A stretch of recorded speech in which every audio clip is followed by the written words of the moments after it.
You know, sometimes people talk about the C word. And I can think of 3 C words that nobody likes. But the one I'm going to talk about today, cancer.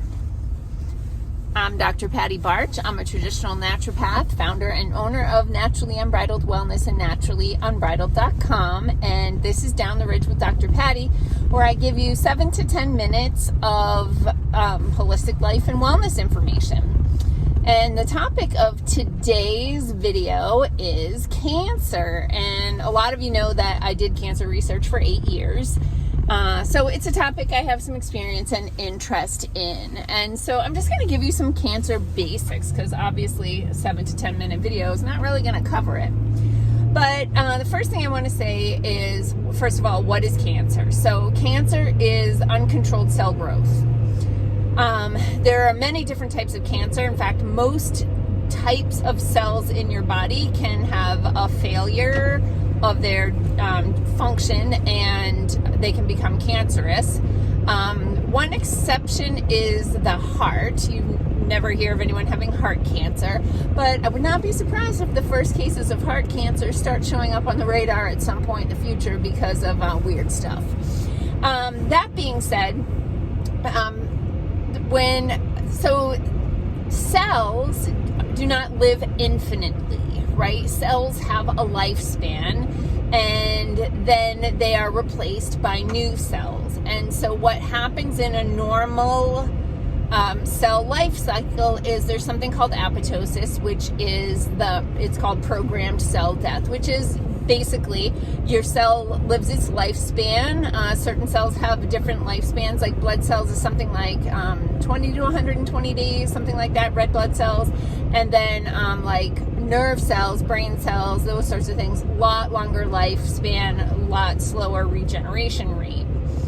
But the programmed cell death, the apoptosis, is just when the cell dies as it's, done its job, loses its function, and then a new cell is supposed to take its place and take over its job.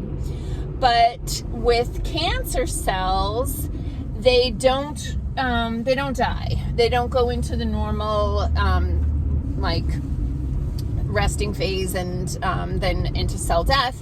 They divide and divide and divide and divide and divide and divide. And because of that, it takes a lot of energy, a lot of cellular energy to keep making new cells, and a lot of resources, right? Your body's going to need to use vitamins, minerals, fats, different nutrients to make new cells. So it is robbing other parts of the body of those resources.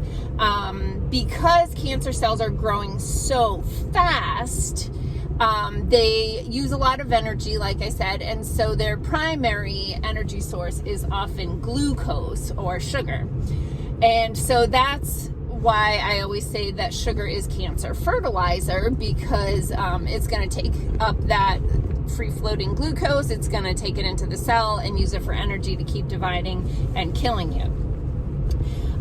So fundamentally, all cancer is a failure of the immune system, because you actually have mechanisms in place in your body to identify and destroy cancer cells, rogue cells that aren't behaving properly. Your body goes, you ain't right, get out of here. And so there are different types of cells that will recognize this cell as bad, and then other cells will come in and try to destroy it. So if you have, and trust me when I tell you that everybody has cancer cells all the time, but if your immune system is working properly, it's recognizing those cells have gone off the rails, and it's going in and attacking them, destroying them. So there are also things called cancer suppressor genes.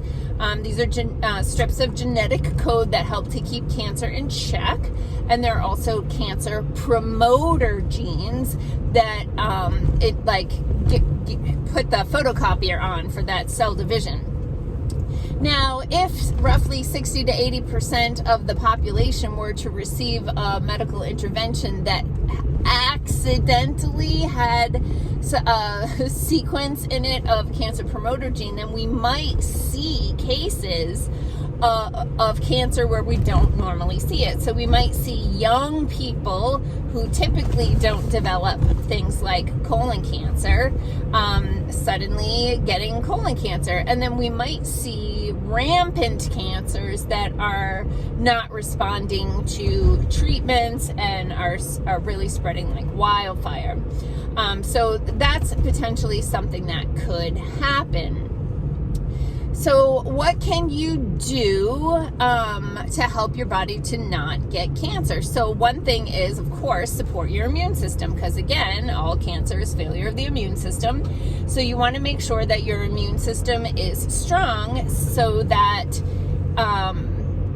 the parts of your body that keep cancer in check can do their job.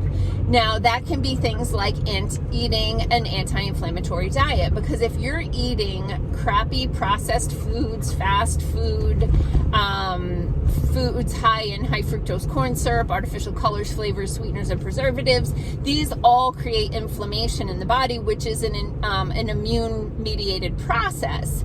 So if you're distracting your immune system with toxic food that your body is trying to like figure out what to do with these poisons, then it's sort of like a Trojan horse effect, in that your body can't pay attention to those rampant cells that are growing out of control, because your body's very distracted by the inflammatory process that's happening due to those foods. So you want to eat whole foods. And whole foods just mean foods that haven't been bastardized by the food conglomerates, right? You want to eat food that is rich in antioxidants. So free radicals, oxidation, this is like, think of rusting on metal. This happens in your body when you have a lot of inflammation, a lot of free radicals happening, creating inflammation in the body, and inflammation is the gateway to chronic disease like cancer. So if you're eating an anti-inflammatory diet, which you've heard me say before is the type of diet that everyone should be eating, the antioxidants, the vitamin C, the vitamin A, all these phytonutrients, these help to put out the fire of the inflammation, calm down anything going on there, so your immune system doesn't need to take care of that. It can take care of business and take care of that. So you want to be able to eat whole foods rich in antioxidants. And like I said, there's probably a million things I could talk about cancer, but that's kind of the nutshell version.